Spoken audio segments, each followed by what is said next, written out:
Bueno, buenas tardes y bienvenidos a este streaming y a este debate que ha organizado la Asociación Pie en Pared, de la cual pues soy secretario general. Y bueno, entre otras cosas también lo que soy es amigo y gran admirador de estos dos grandes economistas que están hoy con nosotros, Juan Ramón Rayo y Daniel Lacalle. Aunque para los que les encantan los temas económicos, pues sobran las presentaciones, dado que hay bastante gente en Hispanoamérica interesada en este debate, pues bueno, haré una breve semblanza.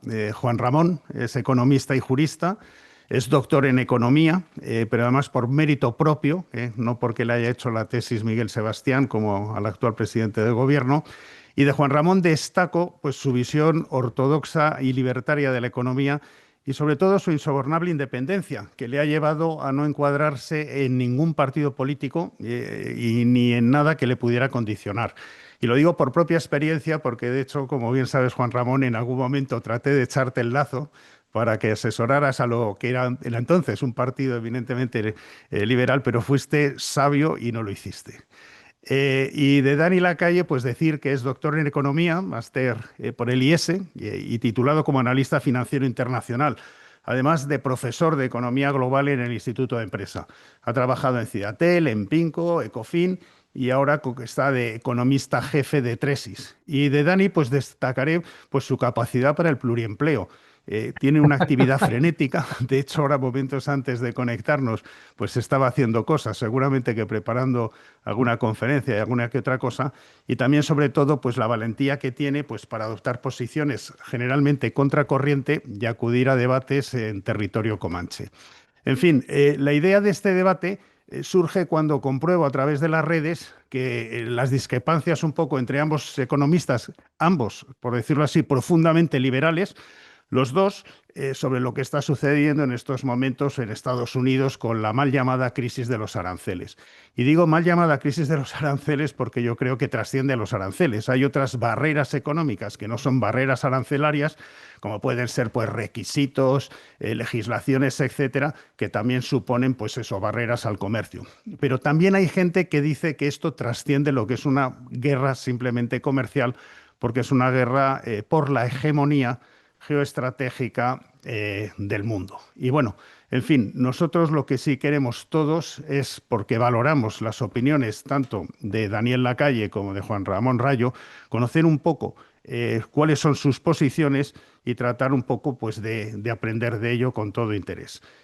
Lo que vamos a hacer durante los próximos 55 minutos es dividir el debate como en tres bloques y bueno, que cada uno durante los dos primeros minutos un poco exponga su posición al respecto, debatan entre ellos y bueno, iremos entonces cambiando de bloques. Esto no se trata de ningún concurso ni de ningún combate, porque lógicamente estamos hablando aquí entre gente que ideológicamente estamos siempre en el mismo lado de la trinchera.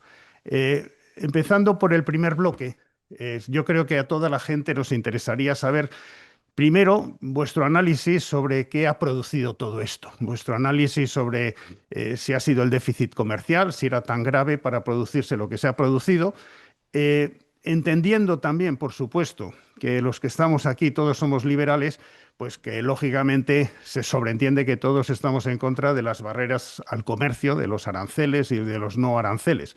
Entonces, desde ese punto de vista, siguiente pregunta dentro de este bloque, pues sería un poco, oye, ¿pensáis que Trump simplemente lo que está tratando de hacer es a determinados países que prueben la propia medicina que Estados Unidos, según Trump, lleva sufriendo durante mucho tiempo?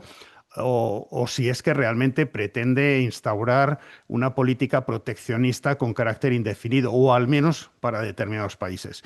Y por supuesto, de ser solamente una estrategia de negociación, que me hicierais una evaluación si creéis que es una estrategia adecuada, bien planificada, o que si es una estrategia, en opinión de alguno de vosotros, si es errónea y ha estado mal planificadas sus consecuencias.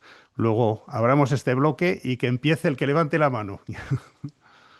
Juan, por supuesto, Bueno, encantado. pues empiezo yo que a lo mejor tengo Venga, la perfecto. posición más beligerante, ¿no? A ver, no sabemos cuál es el objetivo de Trump. Entonces, no sabiendo cuál es el objetivo de Trump, es difícil evaluar si aquí hay una estrategia preconcebida hacia ese objetivo o no lo hay. Porque, ya digo, para evaluar si se están logrando los objetivos, deberíamos saber cuáles son esos objetivos. Y Trump ha planteado en público que los aranceles pueden cumplir o desearía que cumplieran diversos objetivos, que además son diversos objetivos en gran medida incompatibles entre sí, pero que son defendidos cada uno de ellos por distintas personas dentro de su consejo de economistas. Entonces tenemos a personas como por ejemplo Peter Navarro, que pretenden una reindustrialización manufacturera de los Estados Unidos a través de los aranceles. Tenemos personas como Lutnick. Ludnick que defienden aranceles como medida de recaudación tributaria para reducir el déficit público. Tenemos personas como Stephen Miran que lo que buscan es una especie de renegociación del sistema monetario vigente, una especie de Bretton Woods segunda edición.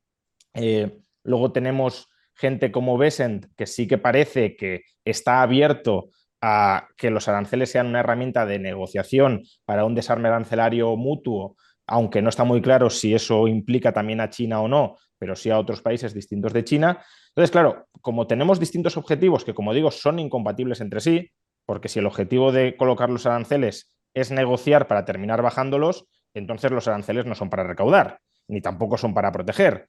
Si los aranceles son para proteger, para que las industrias estadounidenses no se expongan a la competencia extranjera, que sería el objetivo, por ejemplo, de Navarro, pues entonces no van a recaudar demasiado, porque para recaudar tienes que seguir importando y al importar, pagar.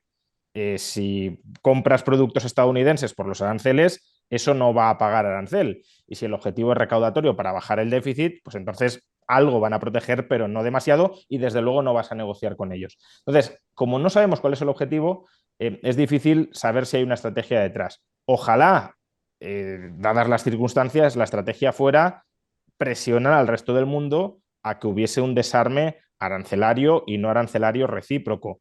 Que sea eso lo que tenga Trump en la cabeza o que sea eso lo que en las refriegas palaciegas entre sus distintos asesores, cada uno tirándolo hacia un lado según su visión particular de cuál debe ser la función de los aranceles, que sea ese el destino hacia el que terminemos llegando, yo ahí ya tengo más dudas, pero tampoco estoy ni en la cabeza de Trump, ni en la cabeza o en el interior del palacio de su asesoría económica como para saber cuáles son los debates que están manteniendo internamente y quién está en cada momento influyendo de una manera más intensa. Vale. Daniel. Bien, yo voy a explicar por qué todos esos objetivos confluyen y son diferentes y no son diferentes, sino que son parte de entender cómo funciona el mundo. En los últimos 15 años, nosotros llevamos viviendo una realidad paralela en la que se nos ha intentado vender que el mundo era un mundo de libre comercio, donde las importaciones y exportaciones se daban por acuerdo, por generación espontánea, ¿no? Acuerdo espontáneo entre exportadores e importadores. Eso es completamente falso.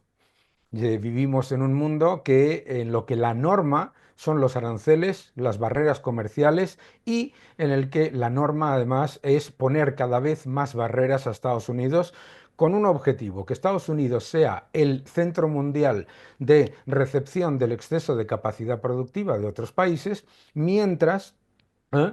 Se le ponen barreras a Estados Unidos. Por lo tanto, no es una cuestión de competitividad ni una cuestión de decisión, digamos, libre y espontánea entre empresas libres, sino que es estatismo mercantilista orientado al proteccionismo desde hace más de 15 años. ¿Por qué todos esos objetivos que ha delineado Juan son comunes y son perfectamente válidos unos con otros? Porque el mundo no es de ceros o de unos, no es binario. Es decir, cuando Lutnick dice que va a recaudar más, ¿por qué lo dice? Porque sabe que un montón de países se niegan a reducir sus barreras arancelarias y no arancelarias y que se van a negar. Por lo tanto, a esos países se le pondrán aranceles igual que le ponen aranceles a Estados Unidos. ¿Por qué la decisión de reindustrialización es correcta? Porque, y lo ha explicado el presidente Trump en muchas ocasiones y durante toda la campaña, Estados Unidos no es una sociedad de consumidores y no de productores por casualidad. Es una sociedad de consumidores y no productores porque se ha literalmente entregado la producción de Estados Unidos a otros países a cambio de un supuesto nirvana de crecimiento y de ventas a un mercado mucho mayor, permitiendo a ese mercado, en particular China, tener todas las barreras al comercio y más. Control de capitales, control legislativo, control de patentes, robo de propiedad intelectual, etcétera, etcétera, etcétera. Por lo tanto, el objetivo de traer de nuevo producción hacia Estados Unidos es perfectamente legítimo porque no viene de un diferencial de competitividad, sino de una injusticia que se ha ido creando utilizando una Organización Mundial del Comercio que desde hace tranquilamente 15 años lo que ha estado siempre ha sido errando en el lado de China. ¿Mm? Y eso es perfectamente compatible con lo primero. También es perfectamente compatible con un proceso de negociaciones.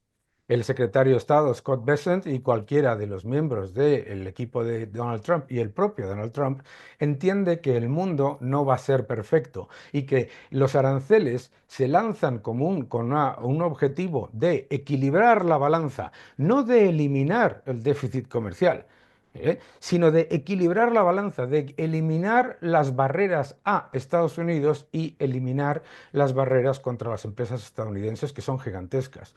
Entonces, la negociación está abierta. Donald Trump es un negociador. Si hay algo que yo he tenido el honor de comprobar es la alegría y el orgullo con el que explica los éxitos negociando, y para eso tiene además un libro y lleva desde el año 1988 diciendo lo mismo. Por lo tanto, todos los objetivos que delinea Juan son perfectamente entroncados en uno, que es que se tiene que reequilibrar la balanza de un sistema que lo que ha hecho ha sido perjudicar a Estados Unidos para beneficiar a unos países que además no se han adaptado a nuestro sistema ni monetario, ni fiscal, ni nuestro sistema de libre comercio, ni muchísimo menos nuestro sistema de seguridad jurídica y seguridad inversora, sino además para dar la oportunidad a todos esos países de continuar creciendo sin utilizar a Estados Unidos como el garante de sus problemas de capital circulante. Simplemente, además, tenemos que entender otra cosa.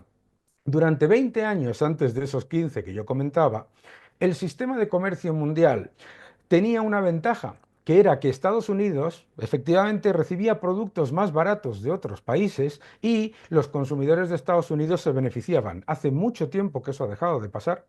Hace mucho tiempo que le pasamos a Estados Unidos el coste de un montón de excesos regulatorios y fiscales que encima no le revierten a Estados Unidos en productos más baratos. Finalmente, otra cosa ha cambiado radicalmente. Desde aproximadamente el año 2014, la economía china y sus adláteres, curiosamente los países que tienen mayores trabas al comercio del mundo, China, Rusia, India, Brasil, Sudáfrica, Indonesia, etcétera, se han unido con el objetivo de utilizar su ingente entrada de dólares en sus economías para destruir el sistema monetario y el sistema económico del oeste. Y a partir de ahí la situación cambia mucho más, porque ya no se trata ni de una cuestión de competitividad, ni de una cuestión de precio, ni de una cuestión de beneficios para los consumidores, sino que se trata de una amenaza al sistema económico y financiero mundial. Dejamos a Sí, a ver, yo Juan Ramón. tengo una visión bastante distinta. Es decir, por ejemplo, uno de los bloques económicos que Trump ha dicho explícitamente que está beneficiándose y que está aprovechándose de Estados Unidos es la Unión Europea.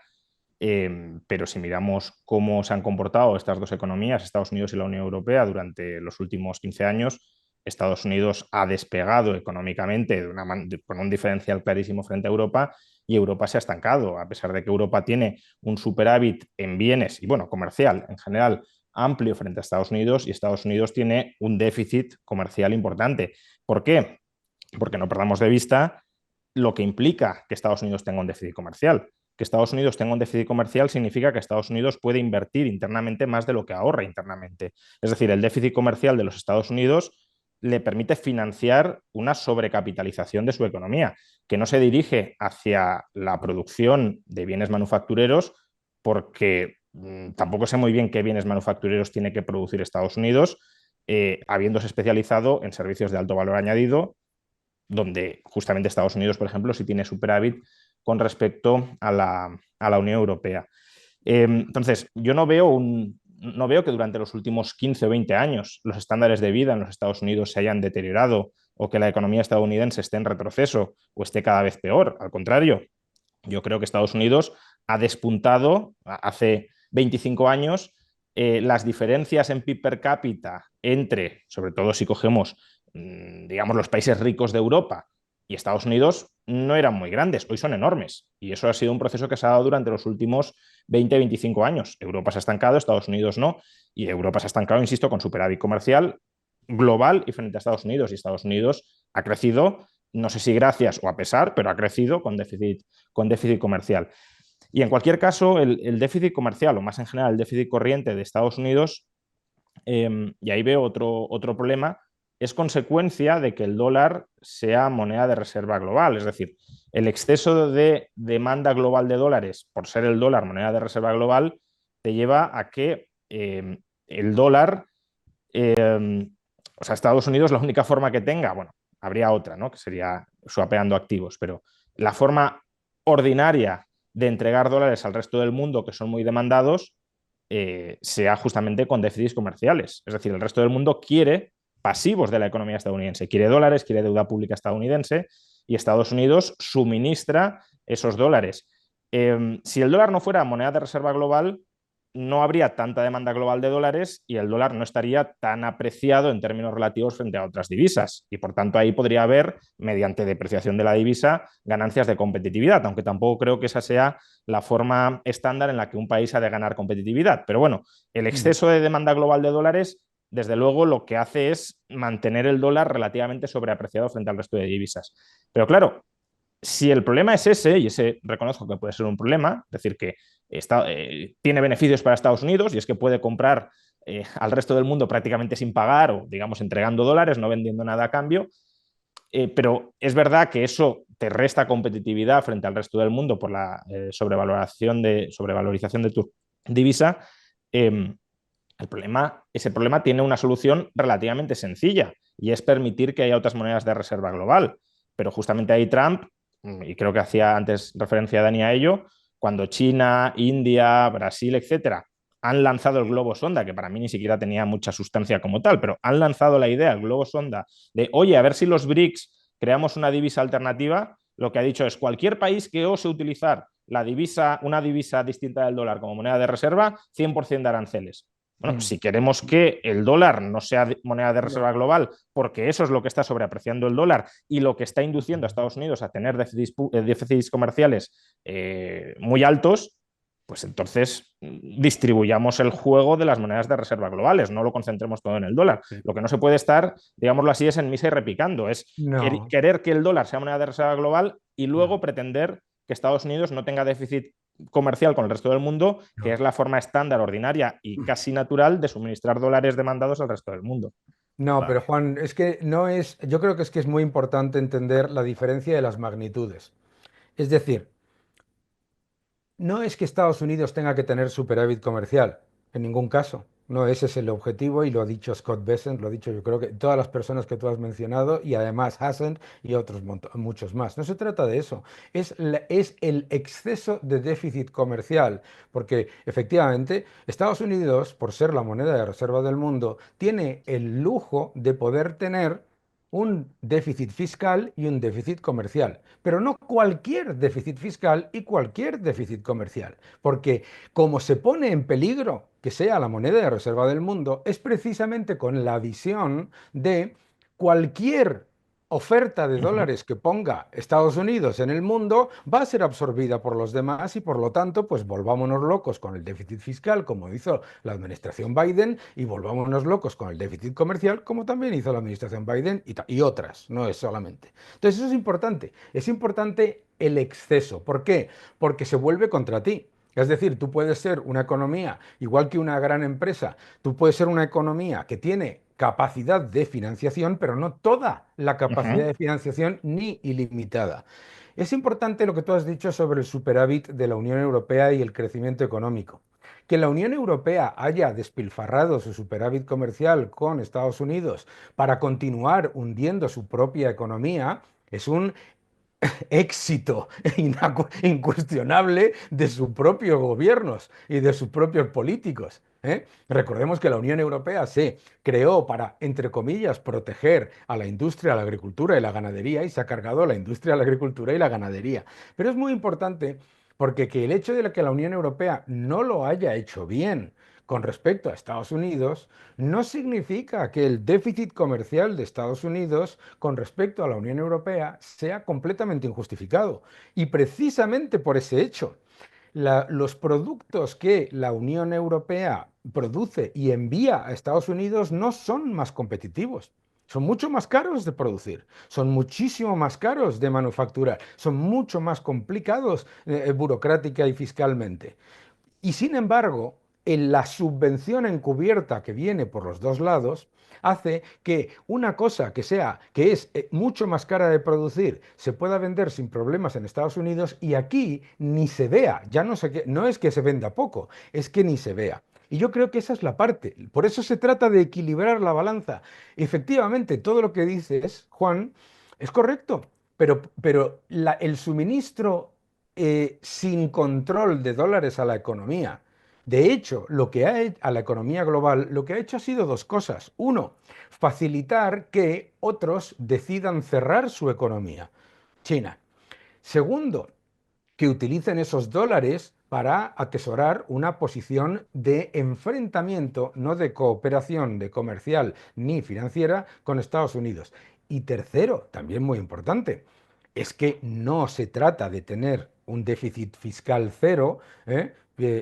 Se puede tener perfectamente un déficit fiscal del 2%, pero el suministro de dólares a la economía norteamericana del mundo no tiene por qué venir de un desequilibrio comercial ni de un desequilibrio fiscal. El suministro de dólares históricamente y la moneda de reserva del mundo lo ha sido durante muchos años, ha sido vía el sector privado, que es el que se ha ahogado en ese periodo. ¿Los americanos están peor? Sí están peor. Porque claro, cuando uno mira la economía real en Estados Unidos, el ciudadano norteamericano sí ha visto perjudicado en su capacidad. Y por otro lado, el superávit comercial que dice la Unión Europea que tiene Estados Unidos con la Unión Europea en servicios es una de las mayores mentiras políticas que se han vendido en los últimos 50 años, porque está calculado considerando a las empresas que están en Irlanda y en Luxemburgo como empresas norteamericanas exportadoras, y no lo son, son empresas irlandesas y de Luxemburgo. Um, Primero, o sea, el déficit comercial de Estados Unidos, por poner la magnitud, ¿no? Es el 4% del PIB. Mm, ¿Eso es Es excesivo? decir, para que nos hagamos una idea, más del doble del que debería ser, teniendo en cuenta el crecimiento del Producto Interior Bruto nominal, para suministrar dólares al mundo y a la vez mantener la moneda de reserva del mundo, porque Cla- tenemos luego por el otro lado el déficit fiscal. Claro, claro, es que ese déficit comercial justamente es la diferencia, o sea, es la suma entre el déficit fiscal y la diferencia entre inversión y ahorro.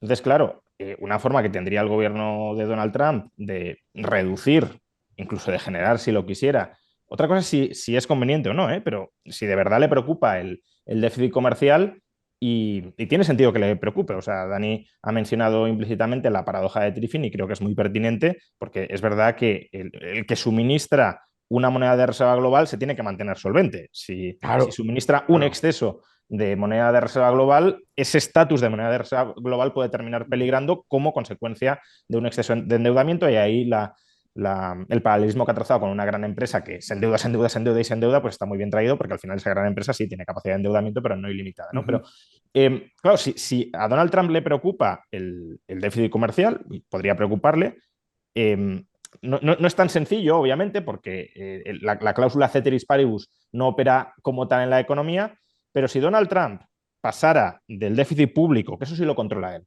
las decisiones del sector privado no las controla él, o al menos no directamente, pero el déficit público sí lo controla él. Y además se ha mostrado partidario de reducir el déficit público. Entonces, si pasara de un déficit público del 6,5% del PIB, en el que está más o menos ahora mismo la economía, a un equilibrio presupuestario, Estados Unidos pasaría a tener un superávit comercial del 2,5% del PIB. Entonces, en lugar de poner aranceles, que ajuste el déficit. No, Claro, pero fíjate que ahí está donde entra la realidad versus las dificultades. Primero, el déficit fiscal de Estados Unidos. Déficit fiscal de Estados Unidos no es tan fácil de llevar al 0% como es el caso de otros países. ¿Por qué? Porque como tú bien sabes, en el presupuesto de Estados Unidos, el factor de mayor crecimiento y el factor de mayor generación de déficit es el gasto mandatory, el obligatorio, en el que el gobierno no puede hacer prácticamente nada y de hecho están intentando hacer algo y ya ves la que se está montando. Eso es lo primero. Lo segundo es, efectivamente, pero es que no valen las dos cosas. O sea, el objetivo es el power to.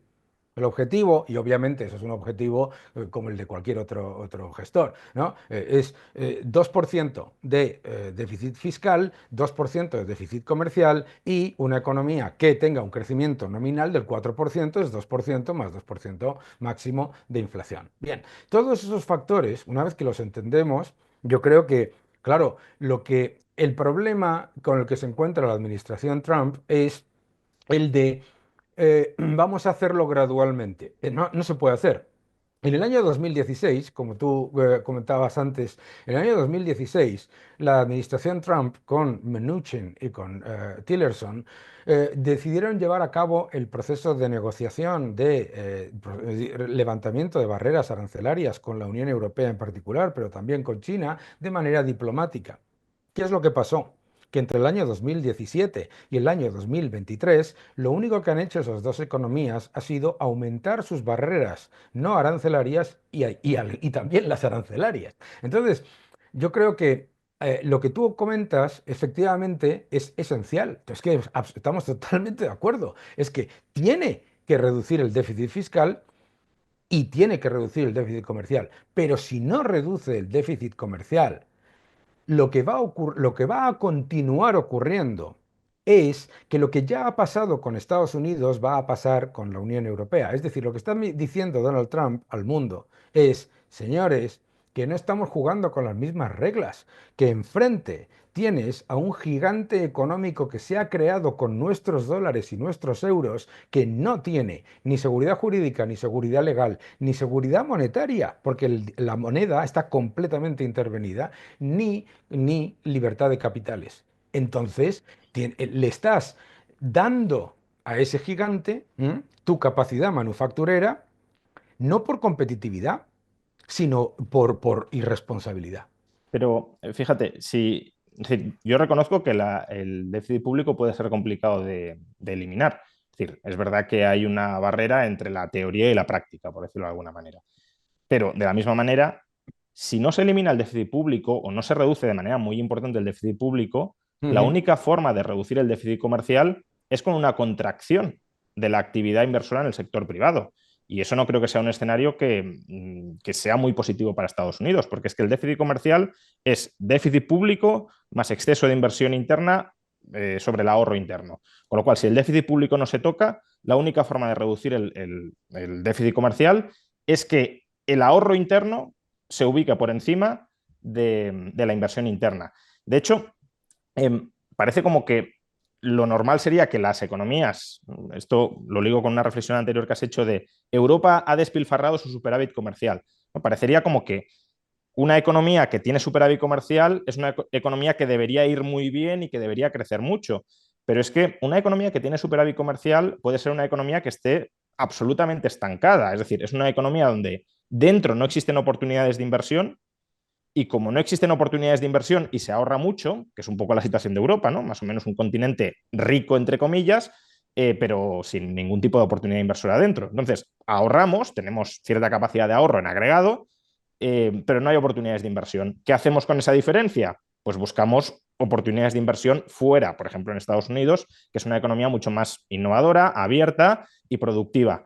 Entonces, claro, el superávit exterior de la Unión Europea es sinónimo de que la financiación de Europa no se queda dentro de Europa para financiar inversiones dentro de Europa, sino que busca financiar inversiones extranjeras, por ejemplo, en Estados Unidos.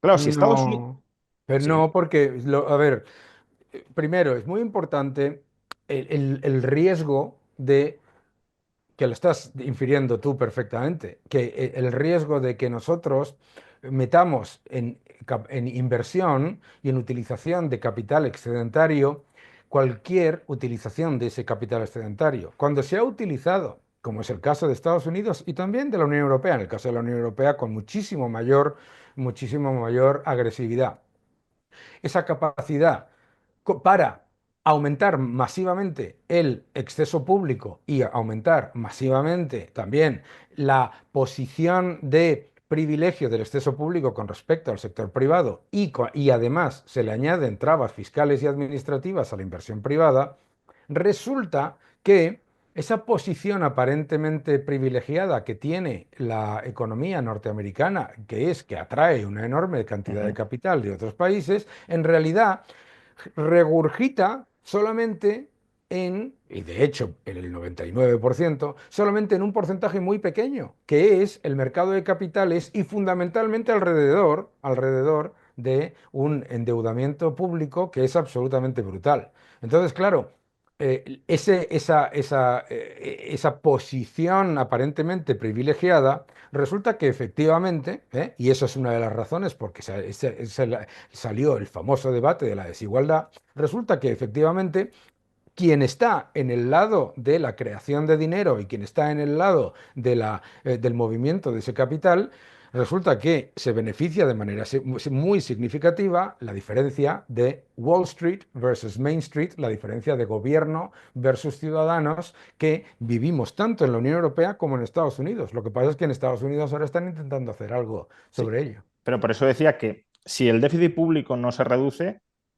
la única forma que tiene Estados Unidos de reducir su déficit comercial es o forzar a sus ciudadanos a ahorrar mucho más manteniendo sus niveles de inversión privada actuales Ujú. o reducir los niveles de inversión privada actuales. Porque eso, O reducir los niveles de inversión pública, actuales, que no claro, es inversión, pero que eso no estará en es.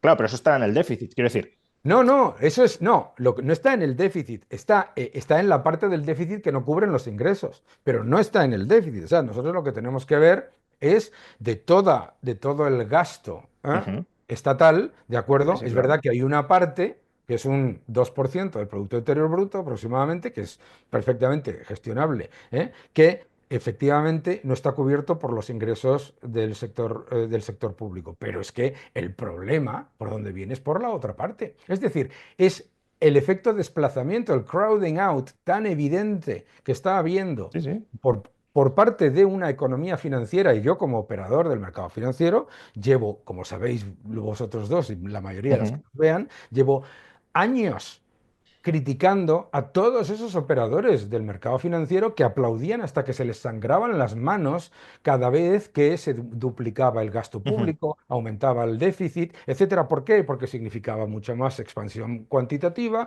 menores tipos de interés y mientras tanto las pequeñas y medianas empresas estadounidenses, los ciudadanos medianos estadounidenses, los salarios reales, todos esos factores han salido empeorando. Por lo tanto, en realidad es que confluimos en el mismo sitio. De hecho, si te escuchasen en el equipo de la campaña de Trump, dirían, sí, el señor Rayo tiene toda la razón, si No estamos sé yo. totalmente de acuerdo. ¿Eh?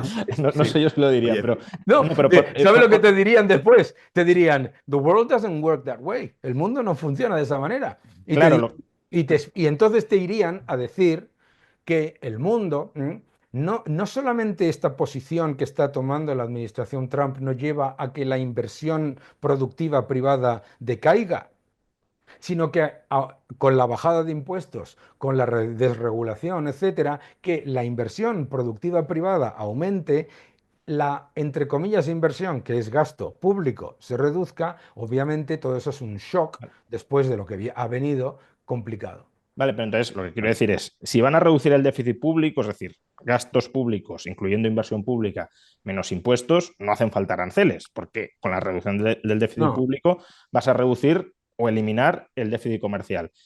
Si, digamos, la praxis política nos lleva a pensar que no podrán reducir mucho ese déficit público, aunque quieran, por lo que decías, porque la mayor parte de los gastos son mandatorios y por tanto no hay mucho margen para recortarlo si el Congreso no da apoyo, entonces la única forma que tienen de reducir, insisto, el déficit comercial es con una contracción o de la inversión privada interna o con un aumento del ahorro privado interno.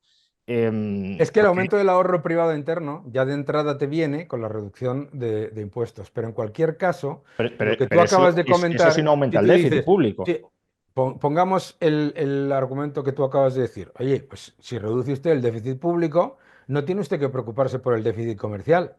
Pero es que el déficit comercial no es la consecuencia de una situación competitiva o de mejora en cuanto a precios de bienes y servicios de los ciudadanos norteamericanos, sino de una consecuencia de barreras arancelarias, no arancelarias, regulatorias, administrativas y hasta de robo directo de propiedad intelectual de otro lado. Entonces, no puedes, digamos, no se puede partir de la base de que el cambio exclusivamente del déficit comercial te va a solucionar el problema, entre otras cosas, porque el que ya lo hizo, ya tenemos la evidencia.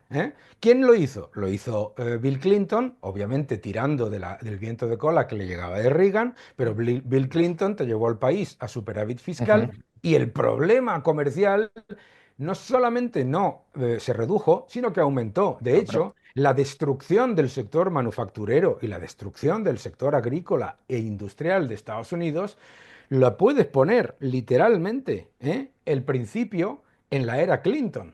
¿Por qué? Porque decidió que como había conseguido superávit fiscal por una burbuja en el sector tecnológico, pues entonces vamos a regalar, una ventaja competitiva, pero no por ventaja competitiva porque seas más eficiente, mejores productos, mejores hechos, no, sino por una cuestión de visión geopolítica de un mundo que se ha destruido precisamente por el otro lado. La idea que ya fue un error con Rusia, la idea de que si comerciamos mucho con China, China se va a adaptar a nuestras reglas y no solamente se va a adaptar a nuestras reglas, sino que vamos a salir todos encantados cantando canciones de John Lennon. La realidad ha sido la contraria. Ahí está el libro We Have Been Harmonized, en el que muestra cómo China desde el año 2011 no ha hecho nada más que cerrarse. Sí. pero justamente el caso de Clinton, que es verdad, es decir, Estados Unidos tuvo superávit público y seguía teniendo déficit comercial, lo que ilustra es, o sea, el déficit comercial es déficit público más exceso de inversión privada sobre ahorro privado. Lo que ilustra es que en la época Clinton el exceso de inversión sobre el ahorro privado era muy grande, justamente por esa burbuja tecnológica de Pero, la que pero hablabas. vuelvo a repetir, es que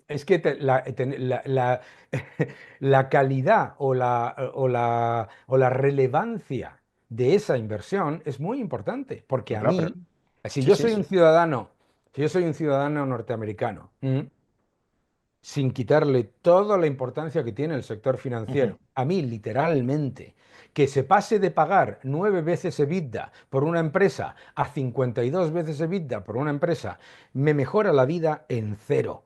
No, y eso no significa que eso no vaya por su cuenta, que me parece maravilloso y para eso estoy en el mercado, en un mercado financiero libre. Pero no podemos ignorar No, no, sí, sí, yo estoy de la, la- acuerdo en que puede que, haber malas inversiones en el sector privado, pero tampoco veo entonces quién ha de dirigir internamente la inversión privada en Estados Unidos. Quiero decir, la burbuja de las .com fue una burbuja y se vale. cometieron muchos errores de inversión en el sector privado, pero la alternativa, ¿cuál habría sido en el No, sector privado estadounidense? no es buscar alternativa. La cuestión es no hacer el cálculo de, como tengo superávit fiscal, entonces no me tengo que preocupar por el déficit comercial. Eso es a lo que yo me refiero. Es Vale. decir, que siendo desde el punto de vista teórico y con el concepto Ujú, ceteris paribus que todos odiamos, tú el ujú, primero, no estamos defendiéndolo ninguno de los dos, pero no se puede entrar en el debate de solamente, como tú bien has dicho antes, el déficit comercial, que entonces no tiene ningún sentido y efectivamente parece como que es inconexo lo que se dice hasta que lo pones todo junto, ¿eh? Y es importante que miremos el déficit comercial y el déficit fiscal. Lo entendemos todos Sí, los sí, yo españoles creo, sabemos O sea, sí, perfectamente. solo por un punto adicional, porque, o sea, em, yo creo que se están, no sé si mezclando dos problemas distintos, ¿no? Es decir, una cosa es el problema del déficit comercial y de la sostenibilidad del déficit comercial, que es lo mismo que decir el problema del flujo de financiación que va a Estados Unidos, porque, insisto, déficit comercial es que el resto del mundo está financiando a los Estados Unidos, y otro problema es el problema de las barreras arancelarias y no arancelarias a las que se enfrenta la economía estadounidense. Y es que yo creo que Entonces, son lo mismo. no, y yo ahí es donde discrepo. Es decir, tú puedes tener equilibrio comercial con un montón de barreras arancelarias. De Ujú. hecho, la India, por ejemplo, tiene déficit comercial y tiene un montón de barreras arancelarias, cuando según la visión de Trump debería tener superávit comercial, ¿no? Porque si Europa tiene superávit comercial por las barreras arancelarias, la India, que tiene todavía más, debería tener superávit comercial y no lo tiene. Y puedes tener libre comercio absoluto y radical y puedes tener déficits comerciales. Claro, Entonces, claro. Claro, entonces pero es que eso no está en contra de lo que dice Trump y su equipo. Lo que dice su equipo lo que dice Trump, Trump es más de ujú, hablar sí, a lo agresivo y sobre todo aquí nos gusta sacar los ujú, clips, pero lo que dicen es claro, es muy claro. O sea, el otro día lo decía el propio J.D. Vance claramente, nosotros no producimos plátanos, claramente vamos a importar plátanos. Eso no es el ujú, problema. El problema no es ese. El problema es que desde que ya no es una cuestión de bienes y servicios más baratos, más eficientes y de la cooperación libre y espontánea entre empresas libres, sino que es una política en contra y a favor. ¿En contra de qué? En contra de para empezar, claro, por eso mete las barreras no arancelarias. Por eso las mete, porque son una evidencia, lo ha dicho hasta el propio, hasta que lo tenga que decir hasta Mario Draghi ya nos flipa. ¿M? Pero es muy importante, ¿por qué? Porque claro, cuando tú pones unas enormes barreras no arancelarias a tu propia ujú, economía, efectivamente pasa lo que ha pasado, lo que pasa con la India. La India, efectivamente, es un país que tiene déficit comercial y que tiene déficit fiscal. ¿Qué es lo que le pasa a la India con un enorme déficit comercial y un enorme déficit fiscal? Tiene una moneda que es un desastre ujú, mundial. Y claro. como tiene una moneda, ¿y qué es lo que mira Estados Unidos correctamente?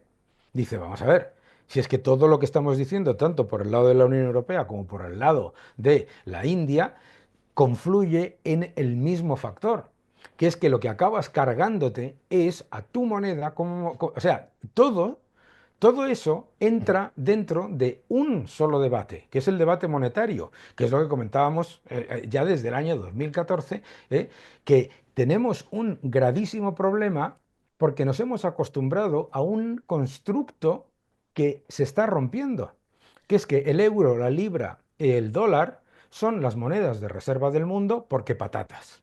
sí, pero Y que sí, fíjate lo que estás diciendo también. Es decir, si la India tiene déficit comercial y se está cargando la moneda, que es verdad, como consecuencia de que tenga una economía muy cerrada, que Estados Unidos pueda adoptar barreras comerciales de represalia frente a las barreras comerciales que le imponen a él, no va a fortalecer el dólar, lo va a debilitar. Por tanto, no, ese también es un factor de riesgo, como en la India. Es un factor de riesgo el anuncio, completamente de acuerdo. Eso no lo duda nadie.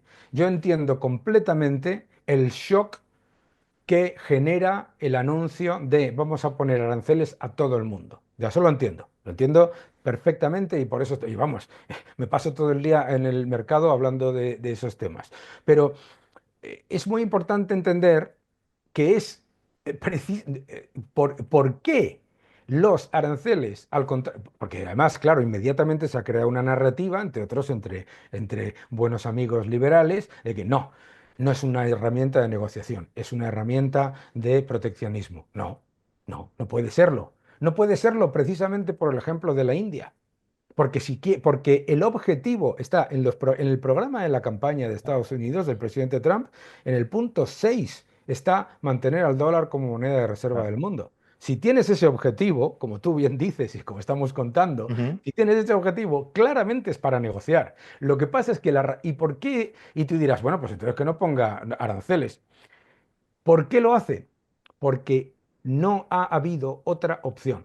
Yo me acuerdo perfectamente escuchar a Rex Tillerson decir lo que había ocurrido en las famosas negociaciones con esa Unión Europea, todo tan simpático, Steve Mnuchin, Ujú. también hemos llegado, estamos en la línea, estamos en línea, estamos en línea, estamos en línea, boom, boom, mientras te van poniendo como en el muro de Pink Floyd, te van poniendo ladrillos.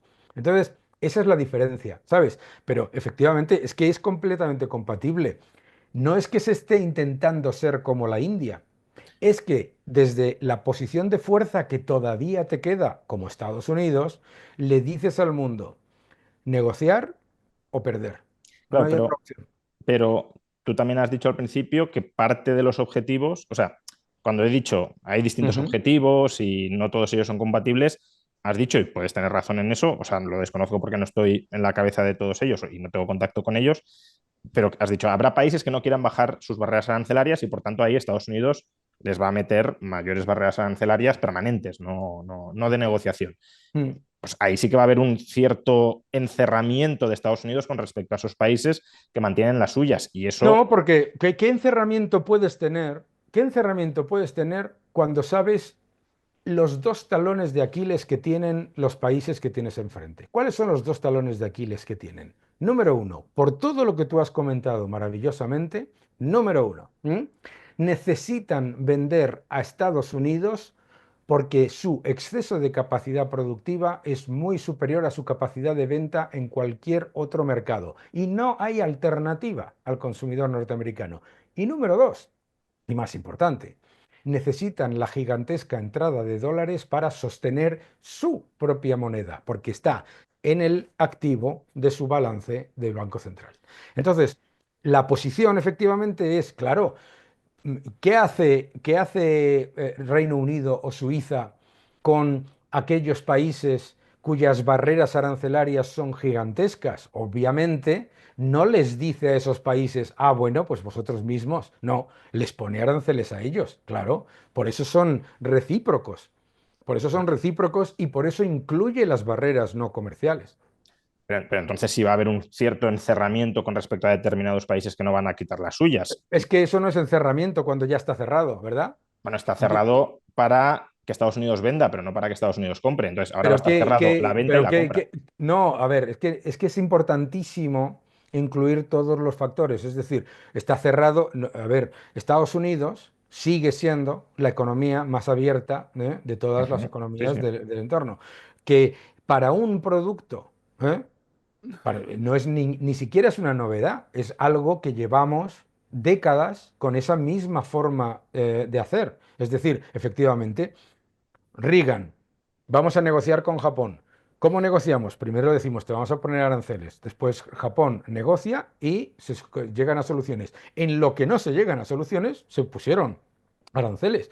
Es que a mí lo que me sorprende es que el concepto de aranceles aparezca de repente en febrero de 2025 como si fuese una novedad. Desde Bush con el acero, desde Sí, Obama sí. con los paneles solares, desde la Unión Europea con todo, desde Desde Adam Smith, de hecho, vamos, o sea, que quiero claro, es decir. decir, no es que Estados Unidos se cierre, es que Estados Unidos hay un punto, igual que todos los países, igual que los países más libres del mundo, Ujú. sea Inglaterra, Reino Unido o Suiza, ven que otros países van a continuar llevando a cabo prácticas no justas en cuanto al comercio y dicen, oye, pues sí, efectivamente, te estoy poniendo un impuesto. Sí, Vale, o se sea, defiende, queréis. o sea, una cosa es que eso nos parezca correcto.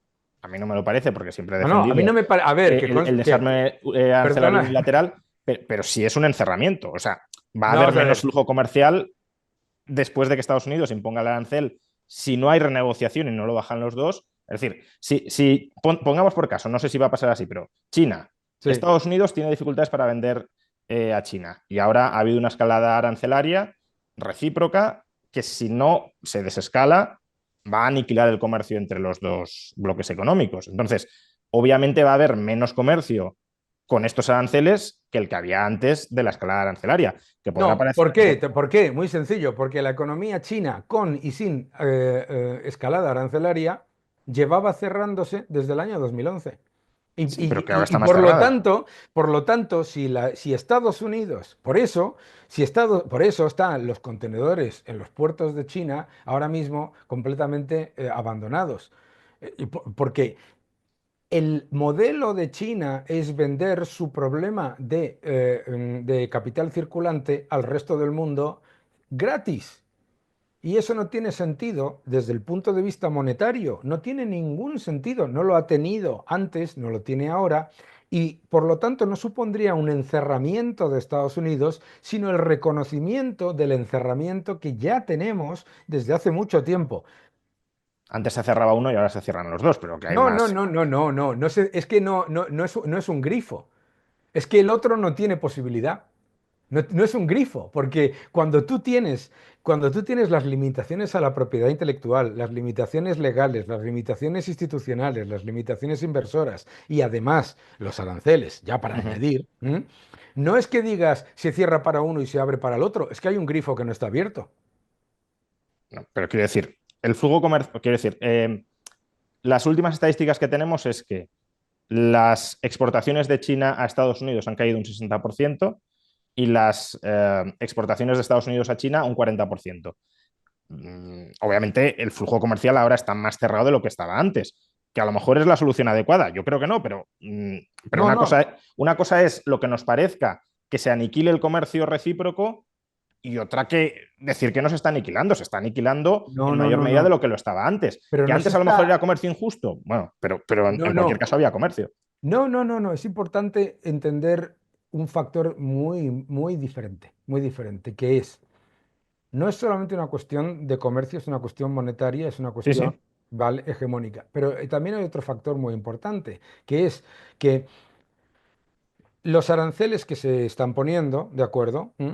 En la parte en la que afectan puramente, y la razón por la que está cayendo no es una casualidad, es porque los productos chinos de China a Estados Unidos solamente son atractivos para Estados Unidos y son baratos en el momento en el que Claro. intentan. Por eso te intentan vender la falacia que vamos de primero de Menger, de que te vas a comer todos los aranceles los consumidores norteamericanos. Pero ¿cómo te los vas a comer si esos tienen una sobrecapacidad del 60%? Entonces, la diferencia es. ¿Se van a llegar a acuerdos comerciales? Absolutamente. ¿Se van a llegar a acuerdos comerciales? Y ahí es donde entramos nosotros. Y efectivamente, no vivimos en un mundo de libre comercio, ¿eh? Yo no estoy a favor de los aranceles como concepto, ni estoy a favor de las barreras al comercio, ninguna, pero ninguna. Ahora, lo que vamos a tener van a ser acuerdos en los que en esos acuerdos, evidentemente, ni se van a levantar todas las barreras al comercio de China o de la Unión Europea, Ujú, porque no lo van a hacer, porque ya han dicho que bajo ningún concepto, porque las barreras al comercio a quien dan poder es a los gobernantes, ujú. porque pueden ponerle barreras al comercio a los estadounidenses mientras subvencionan a Marruecos y Argelia, que es la otra parte del debate que no hemos dicho todavía.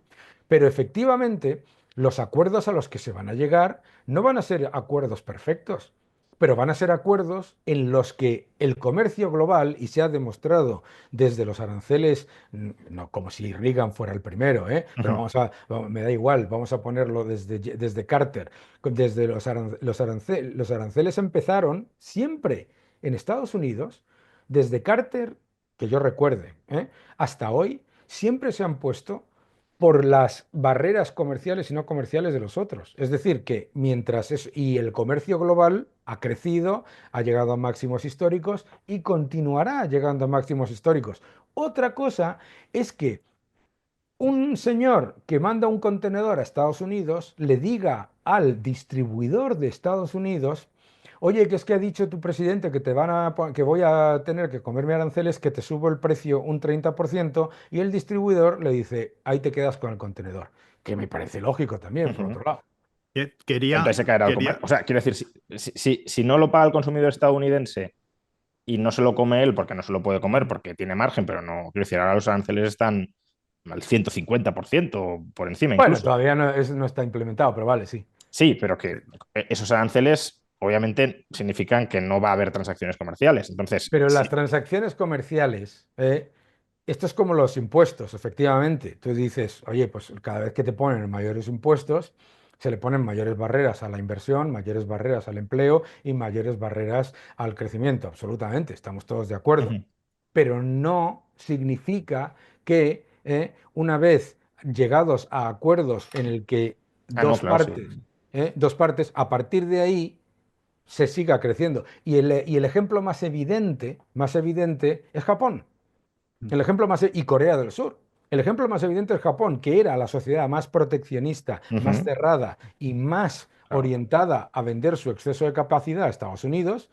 Se le pusieron aranceles y no ha pasado absolutamente nada después. ¿Por qué? Porque se han equilibrado cuestiones en las que Japón o sus gobiernos no querían y siguen sin querer cambiar, ¿de acuerdo? Ujú. Y se equilibra y se ha equilibrado con un impuesto. En el caso de China y Estados Unidos, ahora las cifras suenan tan absolutamente, y lo son, tan elevadas, que suena como una imposibilidad. Y por eso están los mercados Bien. ahí haciendo el loco. Daniel, Juan Ramón, si me Sí. permitís un momento, porque la verdad Mm. que ha sido interesantísimo y vamos Que nos vamos de fatal. tiempo. Vamos, Ya sabía os yo va que de iba a tiempo. pasar esto. Sí, no, pero de verdad que yo creo que muy interesante, pero como buenos economistas habéis hecho un buen análisis de cuál era la situación. Que ha hecho que Trump haga lo que haga. Creo que hay un poco de diversidad de opiniones sobre si eso es correcto o no es correcto, si es mantenible o no. Pero como buenos economistas rehuís ver qué es lo que creéis que va a pasar en el futuro, Sí. incluso con riesgo tal. Sí me gustaría, y juntando bloque 2 y 3, dos preguntas. O sea, primero, Ujú. realmente, ¿cómo veis que esto puede acabar? ¿Cómo os gustaría que acabara y cómo creéis que va a acabar? Que son dos cosas distintas. Pero también, por otra parte, a mí me da bastante pena cuando yo escucho cómo se ha comunicado todo esto, tanto por medios de la derecha como de la izquierda. O sea, parece que al final hay un señor de pelo naranja que está loco y que de repente pues ha pegado una patada a la mesa y ha cambiado todas las reglas y hay bastante poca explicación a la gente. Lo mismo pasaba, si os acordáis, cuando estuvieron colocando aquellos aranceles, cuando el tema de Airbus y de Boeing y que le cayó a España pues una parte porque nosotros fabricábamos la cola y parte de los motores, pero al final cuando solo cuentas una parte de lo que sucede, pues lógicamente pues hay una especie de intencionalidad de que Donald Trump cuanto menos pues está loco, y lo cual yo creo que ninguno de los que estamos aquí pues lo pensamos. Podremos pensar que su estrategia es más adecuada o menos adecuada. No, decía que aquí lo que nos llega es la caricatura de que Trump está actuando como si estuviera loco y que eso puede ser una pose negociadora de resultar imprevisible frente a los demás. Pero claro, cuando resultas imprevisible frente a aquellos con los que negocias, esas contrapartes con las que negocias tampoco saben a qué atenerse y tampoco quieren asumir compromisos a muy largo plazo contigo. Y ya no solo el sector público, sino también el sector privado. Y creo que hay un ejemplo muy claro a este respecto, que es el acuerdo de libre comercio, o el acuerdo comercial, no pongamos libre, el acuerdo comercial al que llega Donald Trump con Canadá y México en su primer mandato y que ahora unilateralmente se ha saltado, a pesar de que en su primer mandato dijo que era un acuerdo comercial maravilloso. Entonces, con esos antecedentes, ¿qué sostenibilidad o qué credibilidad de largo plazo puede tener un acuerdo al que llegue con la Unión Europea, con Japón, con Canadá, con México, y qué certidumbre les puede dar a las empresas de Estados Unidos y del resto del mundo para que entrelacen sus flujos comerciales y sus flujos de inversión cuando no sabes si el propio acuerdo que Donald Trump firma diciendo que es maravilloso, a los 2 años te puede decir que es un acuerdo por el cual se está expoliando a los Estados Unidos. Entonces, mmm, yo ahí no soy en absoluto optimista con respecto a la perspectiva de futuro de los flujos comerciales globales, aun cuando se termine llegando a acuerdos, que sí creo que se terminará llegando a ciertos acuerdos. Mm. Dale, dale. Yo Dani. creo primero, ¿qué es lo que nos gustaría? Y yo creo Claro. que sin quitarlas, el quitarle palabras a Juan, creo que estamos de acuerdo los tres en que lo que nos gustaría es que se levantasen las barreras arancelarias y no arancelarias de todo el mundo y que hubiese libre comercio de verdad, ¿eh? Y que se acabase este mercantilismo que estamos viviendo desde hace más de 20 años, ¿eh? Que eso sí que es mercantilismo, desde el estatismo depredador. Eso es lo más importante. ¿Qué es lo que nos gustaría? ¿Qué es lo que creo que va a pasar? Lo primero que creo que va a pasar es que va a haber un dominó de acuerdos, uno detrás de otro, muy rápido, ¿vale? ¿Por qué? Porque por los dos talones de Aquiles que os comentaba, ¿eh? O sea, los exportadores no tienen la capacidad de aguantar el problema de capital circulante que tienen. Eso lo ha dicho también Besant y tiene toda la razón. Entonces, va a haber acuerdos, seguro. Que esos acuerdos no van a ser ideales, probablemente, pero fundamentalmente porque, ya lo ha dicho la Unión Europea, que se niega a levantar sus barreras no comerciales escondidas detrás de los subterfugios de regulatorios, medioambientales o lo que tú quieras. Bien. Pero va a haber acuerdos y va a haber acuerdos que van a ser positivos. Sobre la predictibilidad de Donald Trump y la idea de que no, él no se hace el loco. ¿M? Él es un negociador y está constantemente negociando. Cuando hablas con él, está constantemente negociando, siempre, ¿de acuerdo? Él es un negociador. Pero es también importante entender que lo que nos está intentando vender la imagen de que es un loco impredecible, no sé qué, no sé cuánto, viene no por lo que él dice, sino por lo que la gente quiere que crea, que va a decir, que piensa, que diría si no hubiese ganado las elecciones. O sea, el problema que está ocurriendo ahora en el mundo no es por lo que no dice o la impredictibilidad del señor Trump, que está haciendo exactamente lo que ha dicho que iba a hacer, sino por todos los líderes globales que desde su arrogancia y su ignorancia infinita decidieron, uno, que no iba a ganar las elecciones y dos, que si ganaba las elecciones no iba a hacer lo que había prometido en las elecciones. Entonces el problema no es Donald Trump, el problema está en otro lado. El siguiente elemento, que yo creo que es importante, sobre el acuerdo comercial con Canadá y con México. Él nunca ha dicho que el acuerdo sea malo. Lo que ha dicho es que no puedes tratar el acuerdo con Canadá y con México sin incluir el enorme impacto negativo económico que tiene para Estados Unidos la inmigración ilegal, el tráfico ilegal de armas y de personas y de drogas. No incluirlo es, bueno, pues yo entiendo que mucha gente, Estados Unidos es un país muy grande, pero os recomiendo a cualquiera que se vaya a San Francisco, que se vaya a Filadelfia y que vea lo que pasa. Vale, O que se perfecto. vaya a Arizona y vea, como nos pasó a nosotros, que te digan que no salgas del hotel hoy, que viene la marea. Y la marea es inmigración ilegal. Entonces, fíjate qué curioso sobre lo de la negociación con Donald Trump. ¿Quiénes han sido los líderes mundiales, que yo es para flipar, los líderes mundiales que mejor lo han entendido? La señora Sheinbaum y el señor Starmer. No lo hubiera dicho yo jamás en mi vida. Pero por lo menos se han dado cuenta de que es una negociación y son los que están consiguiendo las cosas más rápido para ambos, para Estados Unidos y para sus países. En cualquier caso, yo no creo que va a ser una situación negativa, porque si hay algo que yo tengo absolutamente claro y puede tener claro cualquier persona que nos está viendo, es que lo que jamás va a hacer Donald Trump es algo que sea negativo para las empresas. Vale. Yo por último, si queréis, bueno, primero yo como árbitro lo que he hecho ha sido dejar jugar, no interrumpir las jugadas y yo creo que ha sido un privilegio el poder estar aquí con vosotros y que hay un material interesantísimo para todos. Yo quería solamente haceros una pregunta muy personal.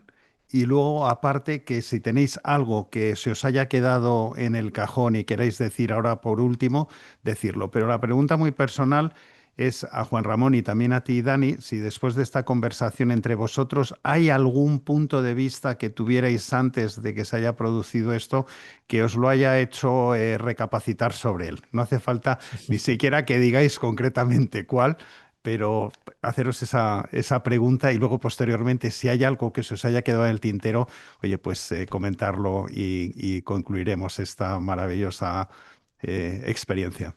A la primera pregunta, por supuesto, ¿eh? Siempre que se habla con Juan, siempre se aprenden cosas y yo estoy encantado y por supuesto, claro.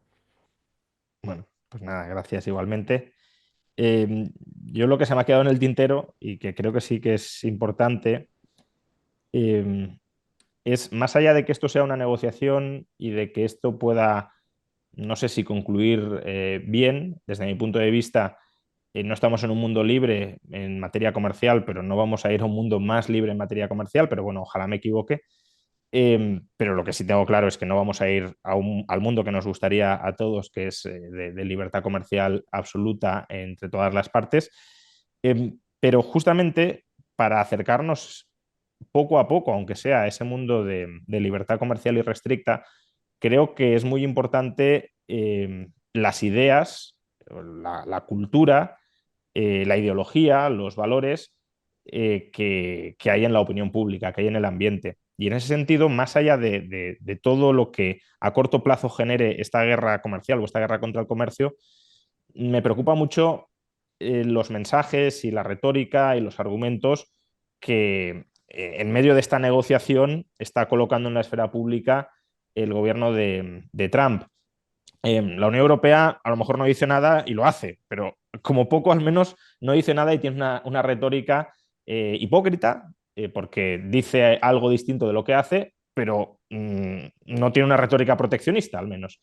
Tiene práctica proteccionista, pero no retórica. Bueno, en agricultura sí, pero de cara a la galería no está repitiendo, por ejemplo, que un déficit comercial es algo que daña a los países o que hay que buscar acercarse al equilibrio comercial como algo positivo. Yo creo que estas ideas, o que la pérdida de industria es algo que puede ser negativo o que es necesariamente negativo cuando no tiene por qué serlo, yo creo que estas ideas son ideas que en medio de esta guerra o de esta negociación están quedando en el ambiente y que más allá de que creamos que Trump en gran medida va de farol o no en muchas de las cosas que dice y que hace para Vale. conseguir otros objetivos, creo que hay que combatirlas de raíz. Creo que hay que combatir las ideas que se colocan en la esfera pública y que luego pueden terminar permeando de una manera más o menos estable en la sociedad. Porque si no, lo que va a quedar es una retórica mercantilista en el ambiente y esa retórica mercantilista Sí, no nos va a acercar a una sociedad sí. con más libertad comercial, sino con menos. Sí, si me dejas apostillar una cosa, algo que no he hecho en todo este tiempo, acabas de hablar de una guerra contra el comercio. Yo creo que sí se puede hablar de guerra comercial, pero no una guerra contra el comercio, porque a lo mejor esa guerra se ha hecho precisamente para facilitar, como antes habéis dicho, el que realmente se llegue a tener un comercio Veremos, libre, ojalá, ojalá. sin aranceles, pero también sin regulaciones. Ya, Dania, o sí, sea, sí, ojalá sea eso lo que termine sucediendo. Yo lo que creo es que vamos a un mundo con un arancel promedio más elevado entre Estados Unidos y el resto del mundo. Y sí, eso en sí mismo no es efectivamente, positivo. es un poco que Estados Unidos ha dejado de poner la otra mejilla, también podría Bueno, ser, claro, sí, pero sí, pero la otra sí, sí, mejilla es claro, sí, encerrarse mutuamente. sí, sí. Bu- Pues Sí, bueno, ¿qué se me ha quedado en el tintero? Hombre, yo creo que se me ha quedado en el tintero lo siguiente. Mira, yo desde que soy un chaval no paro de escuchar que el mundo se va a acabar porque cuando ganó las elecciones Ronald Reagan, que cuando ganó las elecciones Bush. Con cualquier presidente republicano no paramos de escuchar que son enemigos del comercio los que intentan equilibrar la balanza. No paramos de escuchar que son antiliberales los que bajan los impuestos, desregulan, eliminan las monedas digitales de los bancos centrales, quieren recortar el gasto público, etcétera. Entonces, vivimos en una Unión Europea en la que los medios de comunicación, todos en general, son anti-republicanos. No pasa nada, ¿m? Pero lo que a mí sí me gustaría recordarle a la gente es que tanto del año 2016 como de los procesos previos, con lo que se ha salido es con mayor comercio global, con mejor comercio global y con mejores circunstancias. A donde íbamos al desastre total era con acuerdos hechos, como ha dicho, creo que ha sido hoy el presidente Zapatero, ha dicho que la Agenda 2030 es lo más democrático que hay porque lo aceptaron 179 países, ni uno solo lo votó. ¿Mm? Es decir, a dónde íbamos es lo que nos debería preocupar. Entiendo que el presidente Trump es una persona que genera animadversión o shock, pero a mí, sinceramente, las formas de Trump no me Sí, molestan. A mí las que me vale. molestan, y mucho, son las del señor Sánchez, las de la señora von der Leyen, que nos han impuesto una serie de barreras a las Ujú. empresas de nuestros países que serían inadmisibles en la época de Ricardo y de Smith. Que serían inadmisibles. Es que hemos llegado a tal nivel de Ujú. aberración que, de verdad, yo creo que lo que salga de estas negociaciones va a ser significativamente mejor que donde estábamos en enero de 2025 y donde íbamos si llega a ganar Kamala Díaz. Solo por aclararlo, yo Sí, sí, sí. no estoy diciendo que el resultado neto de la presidencia de Trump vaya a ser negativo, no lo sé. Es decir, No, no, te sigo, te sigo. puedes aplaudir a Trump cuando da la guerra contra lo woke, por ejemplo, y puedes criticar a Trump Totalmente. cuando están tomando. Entonces, Que quede claro. Sí, cuando sí, he sí. dicho que estaremos peor en materia comercial, me refiero es que el régimen de comercio global, no otras cuestiones que a lo mejor ni siquiera tienen que ver con el comercio, o sí, pero el régimen de comercio internacional, me temo, y ojalá me equivoque, que tendrá aranceles promedio más altos después de esta negociación que antes. Y Vale. ojalá me equivoque. Bueno, pues daros un abrazo fortísimo a los dos, daros las gracias y bueno, pues a ver si dentro de un tiempo repetimos con algún otro tema. Esperemos que no sean temas tan escabrosos como este No, que ha yo creo sucedido. que Y además yo creo que esta charla va a quedar para cualquier, no solamente para cualquier estudiante de económica, sino para cualquier persona interesada en lo que está pasando actualmente en el mundo. Un abrazo muy fuerte. Muchas gracias. un abrazo muy fuerte a los Gracias. dos y a todos.